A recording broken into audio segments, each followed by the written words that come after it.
तो आज हम पढ़ेंगे, ठीक है, 8.2।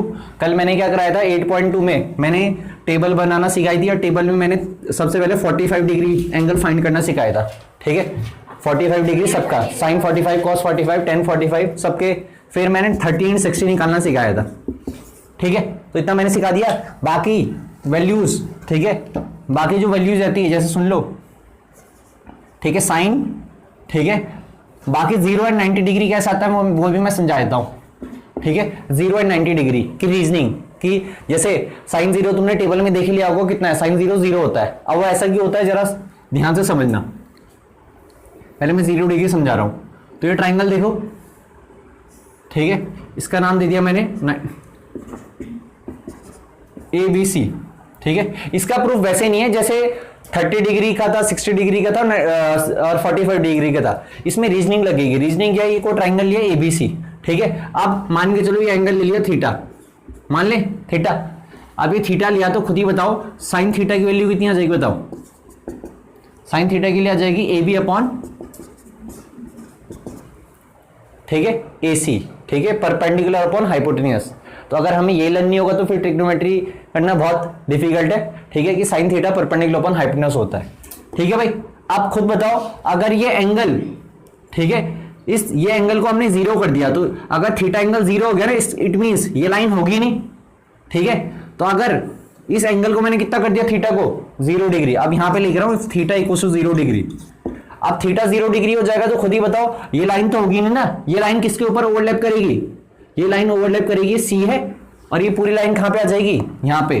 तो जो ये B पॉइंट है और A पॉइंट क्या करेंगे, ये पॉइंट हो जाएंगे, ओवरलैप करेंगे। क्या करेंगे, ओवरलैप। मतलब जो हाइट है AB ये खत्म होगी, यहां हाइट बची नहीं बची। तो खुद बताओ, अब थीटा 0 डिग्री हो जाएगा तो AB तो खत्म हो गया ना, देखो ये हाइट तो खत्म होगी, ठीक है। हाइट खत्म होगी तो हाइट कितनी होगी, AB 0 हो गया, ठीक है। AC की कुछ ना कुछ लेंथ होगी ना, तो AC की कुछ ना कुछ लेंथ होगी और थीटा की जगह क्या आ गया, 0 डिग्री। ये AB 0 कब होगा, ठीक है, ये देखो ना AB तो एक ही पॉइंट पे ना, तो उसका डिस्टेंस तो 0 ही होगा। तो AC का कुछ ना कुछ लेंथ होगी, तो any number, sorry 0 upon any number क्या होता है, 0, ठीक है। तो ये आ जाएगा 0, तो इसलिए साइन 0 डिग्री कितना होता है, 0, ठीक है।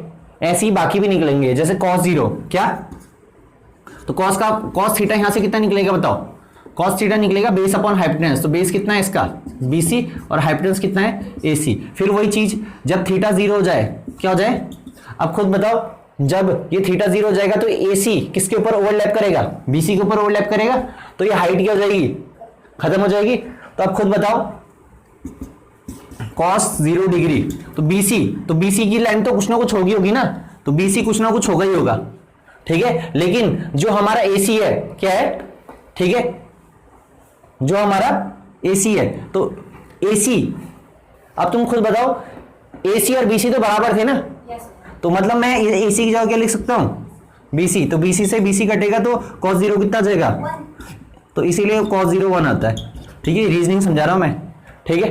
और बाकी tan 0 क्या होता है, tan 0 निकालना है, अगर क्या निकालना है, तो tan 0, ठीक है।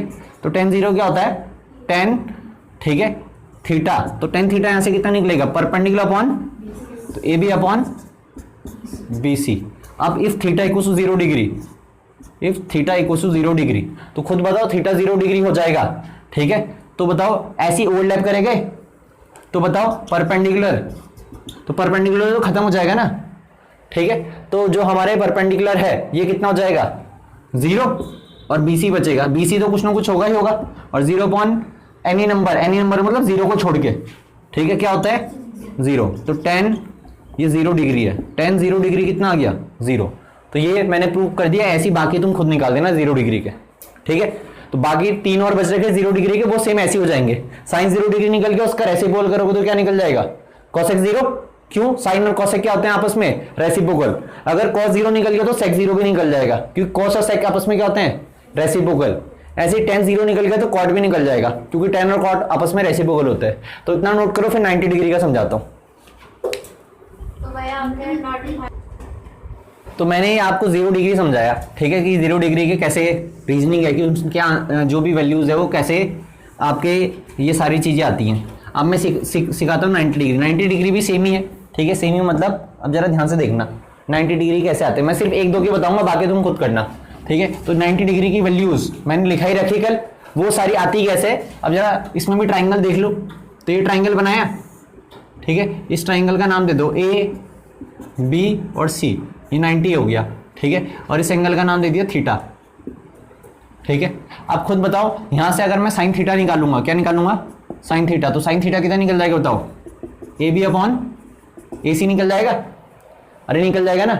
अब खुद बताओ, अगर थीटा 90 डिग्री हो गया, क्या ये थीटा इक्वल टू 90 डिग्री, ठीक है, अगर थीटा 90 डिग्री हो गया तो खुद बताओ ये जो लाइन है ना, ये किसके, ये कहां चल जाएगी, ठीक है, ये ए पॉइंट है और ये है बी पॉइंट, तो जो ये ए सी लाइन है ना, वो पता कहां चल जाएगी, इसके ऊपर ओवरलैप करेगी, क्योंकि थीटा 90 यहीं पे तो होगा, 90 का मतलब क्या, परपेंडिकुलर होना, तो मतलब ये ए सी लाइन किधर चल जाएगी, इसके ऊपर चल जाएगी, तो मतलब सी पॉइंट भी कहां लाई करेगा, यही लाई करेगा, ठीक है। अब तुम इफ थीटा इक्वल टू 90, तो साइन 90, तो थीटा इक्वल टू 90 में हो क्या रहा है, ए सी और ए बी क्या हो जा रहा है बराबर, और जो बी सी है, बी सी क्या हो जा रहा है, ठीक है, खत्म हो जा रहा है, मतलब इसकी लेंथ बी सी की लेंथ कितनी होगी, 0, ठीक है। तो खुद बताओ ए बी, तो ए बी की कुछ ना कुछ लेंथ होगी, अरे होगी ना, ठीक है। और ए सी, अब ए सी की जगह मैं क्या लिख सकता हूं, ए बी लिख सकता हूं, तो इसीलिए साइन 90 ए बी से ए बी कटेगा तो कितना हो जाएगा 1, इसीलिए साइन 90 1 होता है, ठीक है। फिर ऐसी कॉस के लिए देखो, तो कॉस थीटा, अब यहां से बताओ कॉस थीटा कितना निकलेगा, कॉस थीटा निकलेगा बेस अपॉन, तो बी सी अपॉन हाइपोटेनस कितनी है, ए सी। अब खुद बताओ थीटा इक्वल टू 90, अब थीटा इक्वल टू 90 होगा तो ये पूरी line A C A B के ऊपर ओवरलैप करेगी, तो ओवरलैप करेगी तो बताओ, ठीक है, बी सी तो खत्म हो गया ना, तो बी सी कितना बचेगा 0, ए सी की कुछ ना कुछ लेंथ होगी ना, तो कुछ ना कुछ होगी तो इसे लिख दिया, और यहां पे लिख दे cos 0 डिग्री। अब ए सी कुछ ना कुछ नंबर होगा, 2 4 6 कुछ भी हो, तो 0 अपॉन एनी नंबर, 0 अपॉन, सुन लो, 0 अपॉन एनी नंबर में किसे छोड़ के, एनी नंबर में 0 को छोड़ के, एक्सेप्ट देन 0, एनी नंबर में कौन सा नंबर नहीं आएगा 0, क्योंकि 0 बाई 0 क्या होती है, एक इनडिटरमिनेट फॉर्म होती है, हमें नहीं पता, ठीक है। बाकी 0 अपॉन कोई भी नंबर होगा 0 को छोड़ के, तो आंसर हमेशा कितना आएगा 0। अब इस एसी की कुछ ना कुछ तो लेंथ होगी, ठीक है, तो 0 अपॉन एनी नंबर 0 आ जाएगा, तो इसलिए ठीक है कॉस, ठीक है 0 नहीं यार, यहां पे 90 आना था, 90 था ना थीटा, तो कॉस 90 कितना निकल जाएगा 0 डिग्री। अब ऐसे tan 90 निकालना है, क्या निकालना है tan 90, तो tan थीटा कितना होगा खुद बताओ, तो tan थीटा हो जाएगा परपेंडिकुलर कितना है ए बी और बेस कितना है बी सी। अब इफ थीटा इक्वल्स टू 90, तो वही चीज लिखो, if theta equals to 90 degree, तो tan 90, ठीक है। तो खुद ही बताओ ए बी, तो ए बी तो बच रहा है ना, बच रहा है, ठीक है, मतलब ए बी की कुछ ना कुछ लेंथ होगी, और बी सी की जगह, अब बी सी तो कितना निकल गया, बी सी तो खत्म हो गया। अब खुद बताओ एनी नंबर अपॉन 0, अब ये कुछ ना कुछ तो लेंथ होगी ना इसकी, 1 हो सकती है, 2 हो सकती है, तो एनी नंबर अपॉन 0 क्या होता है, नॉट डिफाइंड, क्या होता है, बस एनी नंबर में क्या नहीं आएगा 0 को छोड़ के, ठीक है, तो ये हो जाएगा आपका नॉट डिफाइंड, तो tan 90 होता है नॉट डिफाइंड, ठीक है, ये समझा दिया मैंने, ठीक है। ए बी की कुछ ना कुछ लेंथ निकलेगी, ठीक है, और उसको जब 0 से डिवाइड करोगे तो नॉट डिफाइंड आएगा, ठीक है। नॉट डिफाइंड का मतलब क्या होता है, जैसे मान के चलो ए बी कुछ भी है, ठीक है, ए बी 1 है, और जब इसे तुम डिवाइड करोगे ना, तो खुद बताओ 0 यहाँ पे आएगा, 1 यहाँ पे आएगा, तो 0 1 जा 0, फिर 0 1 जा यहाँ पे 0, चलता जाएगा, खत्म ही नहीं होगा कभी, तो फिक्स नंबर है ही नहीं, फिक्स नंबर नहीं है, तो इसलिए नॉट डिफाइंड लिख दिया, ठीक। तो ये मैंने बता दिया आपको 90 का, ठीक है, इसे नोट करो, फिर हम करेंगे एक्सरसाइज। इसके बाद हम करेंगे एनसीईआरटी की 8.2 एक्सरसाइज। टेबल मैंने आपको कल समझा दी थी, ठीक है, कैसे लर्न करना है, ठीक है, क्या उसका, ठीक है, किस तरीके से वो आती है, बाकी प्रूफ वगैरह आज भी कराए कल भी कराए, तो वो सारी चीजें आपने पहले देख लेनी है, ठीक है, ऐसे नहीं सीधा इसी को देख लें, पहले पीछे देखें फिर। तो 8.2, तो 8.2 जो हमारी एक्सरसाइज है, तो 8.2 एक्सरसाइज हमें क्या कह रही है सुन लो। तो 8.2 में पहले के 4 पार्ट है इवैल्यूएट, ठीक है। ऐसा क्वेश्चन आज मैं आपको होमवर्क दूंगा लगभग 25-26, ठीक है, तो ये जरा ध्यान से सुन लेना, ठीक है, और समझ लेना। अगर ये समझ में नहीं आएंगे तो 25-26 नहीं होंगे फिर, ठीक है, और वो तुम खुद ही करोगे, ध्यान रखना, ठीक है, कुछ बड़ी बात नहीं है, वैल्यू पता होंगी तुम्हें टेबल से, और सिंप्लीफाई करो। तो मैं अभी तुम्हें 4-5 क्वेश्चन करा के सिंप्लीफाई कराना सिखाऊंगा। क्या? सिंप्लीफाई करना। ठीक है, तो फर्स्ट क्वेश्चन है इवेल्युएट। तो इवेल्युएट पहला पार्ट है, इवेल्युएट का मतलब सिंप्लीफाई करो। तो पहला पार्ट है sin 60 cos 30, sin 60 into cos 30 plus sin 30 into, ठीक है, cos 60। ये हमारा पहला क्वेश्चन है, बहुत आसान क्वेश्चन है। ठीक है, तो sin 60 की वैल्यू आपको पता होनी चाहिए। तो sin 60 होता है √3/2, ठीक है, cos 30 होता है √3/2 प्लस sin 30 होता है हाफ, और cos 60 होता है हाफ। ठीक है, और जिसे टेबल लर्न है तो टेबल लर्न करो, फिर जाके इस एक्सरसाइज को पढ़ना। मैं बोलती हार्ड वाला करो तो इजी है। मैं सारे करा दूंगा, ठीक है, सारे मैं करा रहा हूँ। ठीक है, शीट के तुम खुद करोगे। ठीक, √3 इंटू √3, √3 इंटू √3 3, 2 इंटू 2 4, 1, 2 इंटू 2 कितना हो जाएगा 4, फिर एलसीएम ले लोगे 4, तो 3 + 1 4, तो 4/4 1, तो आंसर है 1। ठीक है, ठीक। अब जरा ध्यान से देखो सेकंड। तो सेकंड क्वेश्चन क्या कर रहा है? सेकंड क्वेश्चन कह रहा है 2 tan स्क्वायर 45, ठीक है, प्लस कॉस स्क्वायर 30 डिग्री। ठीक है, मैं डिग्री लगा रहा हूं, उससे कोई ज्यादा घबरा मत जाना। ठीक है, तो tan स्क्वायर 45 का मतलब है tan 45 की वैल्यू रखो और उसका क्या कर दो स्क्वायर। तो tan 45 होता है 1, तो 1 का स्क्वायर। cos 30 होता है √3/2। cos 30 कैसे लर्न रहेगा? अगर तुम्हें साइन की लर्न है ना तो तुम्हें सारी टेबल्स लर्न हो जाएगी। ठीक है, क्योंकि जो sin 60 होगा वो cos 30 होगा। तो उस टेबल को मैंने कल पूरा ढंग से समझाया था कि कैसे तुम लर्न कर सकते हो। ठीक है, बाकी तुम्हें वो ध्यान से देखना है, नहीं तो फिर मुश्किल है। sin 60 कितना होता है √3/2। अब देखो ये दोनों सेम है ना, तो कैंसिल आउट। ठीक है, तो 1 का स्क्वायर 1, 2 1 2, तो आंसर 2। समझ में आया? ठीक है, तो ये हो गया सेकंड क्वेश्चन। क्या हो गया? Second question. ठीक है, तो पहले इतना नोट करो, फिर थर्ड और फोर्थ फिफ्थ करेंगे जल्दी से। अब मैं थर्ड पार्ट बता रहा हूं। ठीक है, तो थर्ड पार्ट में है क्या? थर्ड पार्ट में थोड़ा सा आपको रेशनलाइज वगैरह, थर्ड फोर्थ में यही करना है, रेशनलाइज। ठीक है, तो थर्ड में हमें क्या रखा है? cos 45। क्या क्या रखा है? cos 45, ठीक है, upon sec 30 plus cosec 30 degree. ठीक है भाई, तो cos 45, हाँ वो सब डिग्री है, मैंने आपको बोल ही रखा है कि जिसमें मैं लाऊंगा तो उस पर तुम्हें ध्यान देना है। तो cos 45 होता है 1/√2, कितना होता है? फिर होल अपॉन sec 30 होता है, तो cos 30 का रिवर्स। तो cos 30 अगर हमें लाना है तो sec 30 भी लाना है। तो cos 30 होता है √3/2, तो sec 30 इसका रिवर्स हो जाएगा 2/√3। ठीक है, प्लस cosec 30, तो sin 30 अगर लेना है तो sin 30 होता है हाफ, तो cosec 30 इसका रिवर्स हो जाएगा 2/1। ठीक है, अब एलसीएम लो, √3 और 1 का एलसीएम कितना आ जाएगा बताओ? √3, देखते रहना जरा। तो √3 यहां मल्टीप्लाई होगा, ये यहां मल्टीप्लाई होगा, तो 2 + 2√3, और ये ऊपर वाले ऐसे रहेगा 1/√2। अब ये बन गई A B C D, कौन सी फॉर्म बन गई? ABCD। अब तुम्हें ये 100 बारी समझा दिया कि भाई A divided by B whole divide by C over D, इसका आंसर रहता है क्या? A into D upon B into C। तो इसका मतलब ये क्या हो जाएगा? √3 इंटू 1 √3 और √2 इंटू 2 + 2√3। समझे? अब यहां से या तो डायरेक्ट इसे रेशनलाइज कर लो, या थोड़ी समझदार हो तो 2 कॉमन ले लो पहले। ठीक है, वो तुम्हारी इच्छा है। तो क्या करना है? 2 कॉमन लेना है। ठीक है, तो हम यहीं पे 2 कॉमन ले ले या अगले स्टेप में ले ले? तो अगले स्टेप में मैंने 2 कॉमन ले लिया, तो 2 कॉमन ले लिया तो कितना बचा? 2√2। यहां पे कितना बचा? यहां पे बचा 1 + √3। अरे बचा इतना, 2 कॉमन लूंगा तो 1 + √3 तो बचेगा, और वो 2 बाहर लिख दिया।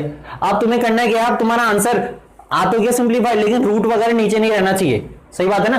जैसे हमने क्लास 9 में सीखा था, तो हम रूट को अब गायब करेंगे नीचे वालों को। तो मैंने कैसे करना है? सबसे पहले जो बाहर वाला रूट है ना, इसे गायब करो। तो मैंने यहीं पे क्या कर दिया, सुन लो, मैंने यहीं पे √2 से क्या कर दिया? मल्टीप्लाई, √2 से क्या कर दिया?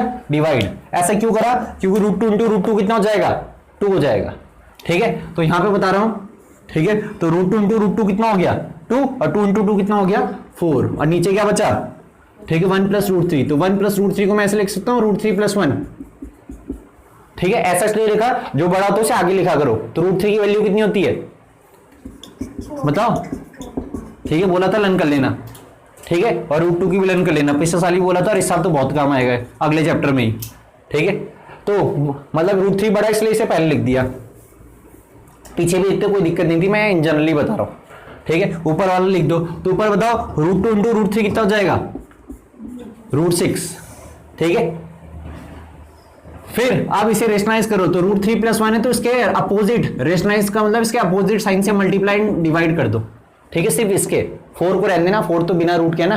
अब खुद बताओ a plus b a minus b, तो हमने a plus b a minus b की आइडेंटिटी तो सीखी रहेगी ना, कितना होता है a square minus b square, तो a plus b a minus b, ये आइडेंटिटी लगाओ तो क्या हो जाएगा बताओ, 4 तो ऐसे ही रहेगा, रूट 3 का स्क्वायर कितना हो जाएगा 3, माइनस 1 का स्क्वायर कितना हो जाएगा 1, और रूट 6 ऐसे ही रहेगा और ये आ जाएगा रूट 3 माइनस 1।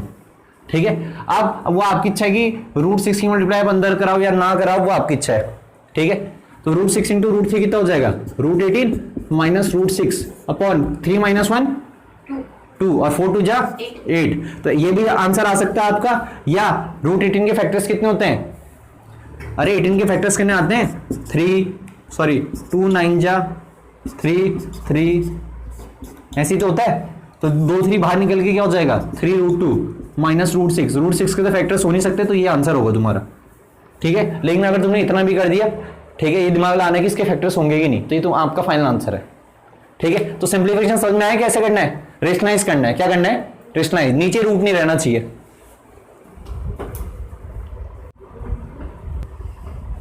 अब ठीक है, अब थर्ड पार्ट के बाद फोर्थ पार्ट, अब फोर्थ और फिफ्थ पहले खुद ट्राई करना, तब जाके ये क्या देखना, ये सॉल्यूशन देखना। ऐसे नहीं कि पहले इसे सॉल्यूशन छापने लग गए, ऐसे करके आपको ट्रिग्नोमेट्री नहीं आएगी।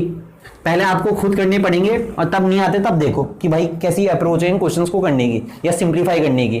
तो हमें फोर्थ क्वेश्चन में कह रहा है sin 30, फोर्थ पार्ट बता रहा हूं, और हम कौन सी एक्सरसाइज कर रहे हैं, ठीक है, हम कर रहे हैं 8.2 का फर्स्ट का हम फोर्थ पार्ट कर रहे हैं, और क्वेश्चन है sin 30 डिग्री प्लस, ठीक है, tan 45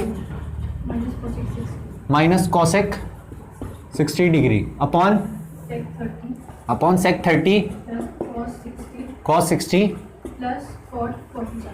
cot 45। ठीक है, अब सामने देखो जरा ध्यान से। ठीक है, तो sin 30 कितना होता है, sin 30 होता है हाफ, tan 45 होता है 1, माइनस cosec 60 होता है 2/√3। ठीक है, sec 30 कितना होता है, और cos 60 होता है हाफ, और cot 45 होता है 1। तो अब आप डायरेक्ट भी एलसीएम ले सकते हो, लेकिन आप समझदारी दिखाओ, पहले जो बिना रूट के हैं तो उन्हें ऐड कर दो। तो हाफ प्लस 1 कितना होगा, 3/2 होगा। अरे हाफ प्लस 1 जब एलसीएम लोगे तो 2 1 जा 2, तो 1 प्लस 2y कितना हो जाएगा 2, तो 3/2। तो हाफ प्लस 1 कितना हो जाएगा 3/2 माइनस 2/√3। समझ में, ऐसे ही हाफ प्लस 1 कितना हो जाएगा 3/2 और ये 2/√3।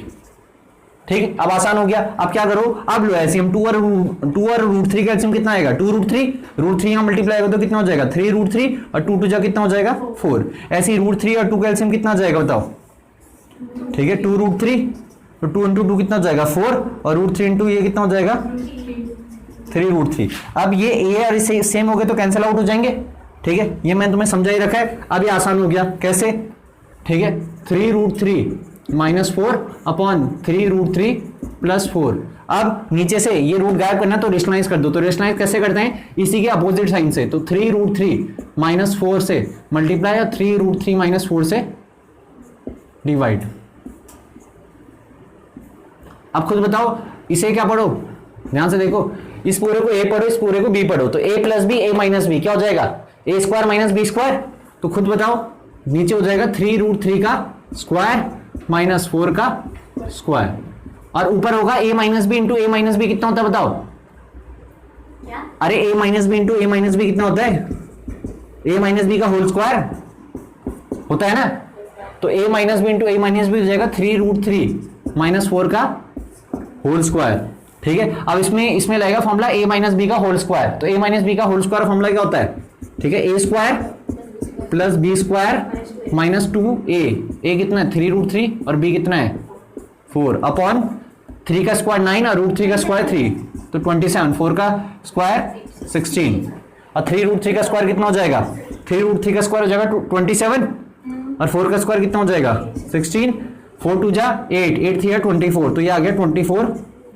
ठीक है, अपॉन 27 माइनस 16 11, तो 27 प्लस 16 कितना हो गया 43, तो 43 माइनस 24 रूट 3 अपॉन 11, तो ये आपका फाइनल आंसर है। ठीक है, तो सिंप्लीफिकेशन करना है, ठीक है, बिल्कुल उस तरीके से भी आ जाएगा। तो अब हम करेंगे फिफ्थ क्वेश्चन। ठीक है, फिफ्थ वैसे खुद कर लेना पहले और तब जाके इसको देखना, ऐसे नहीं डायरेक्ट फिफ्थ देख रहे हैं, पहले खुद करो और फिर देखो। नहीं तो जब तुम टेस्ट दोगे तो टेस्ट में आपका क्या रहेगा, ठीक है, रिस्पॉन्स अच्छा नहीं रहेगा।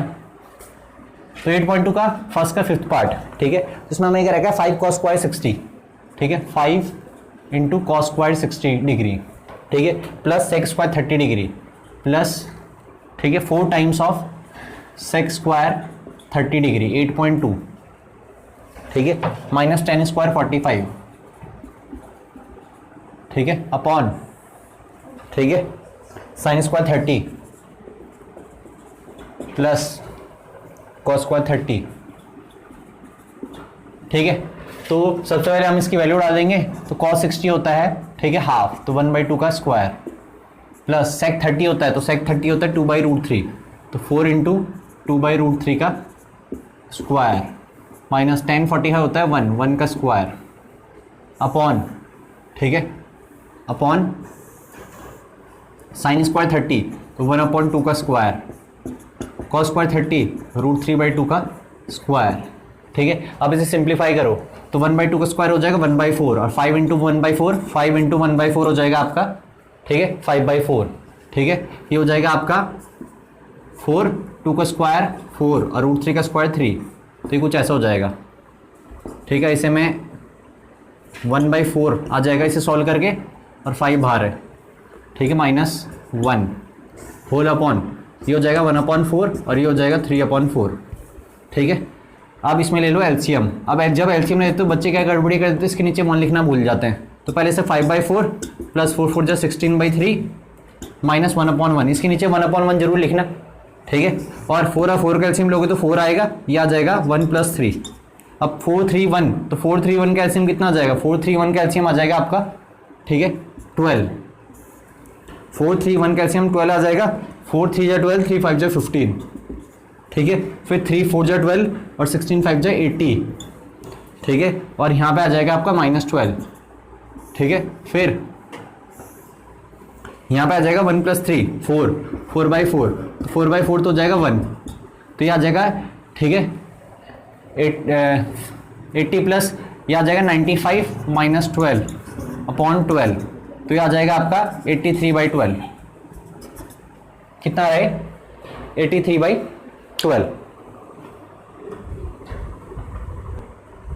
हमारी ये गड़बड़ी यहाँ एलसीएम लेने में, जब 4 3 1 का एलसीएम 12 लिया तो क्या होगा 4 3 जा 12 और 3 5 जा 15, ये तो ठीक है, लेकिन जब इसे 3 को इससे डिवाइड कराऊंगा तो 4 आएगा और 4 की मल्टीप्लाई 16 से होगा तो यहाँ पे 64 आएगा, कितना आएगा 64, तो 15 + 64 होगा 79, कितना होगा 79 और 79 - 12 होगा 67, तो अब सही आंसर 67/12। ये हमारी एलसीएम लेने में गड़बड़ी थी, ठीक है, बाकी सब ठीक है, ठीक।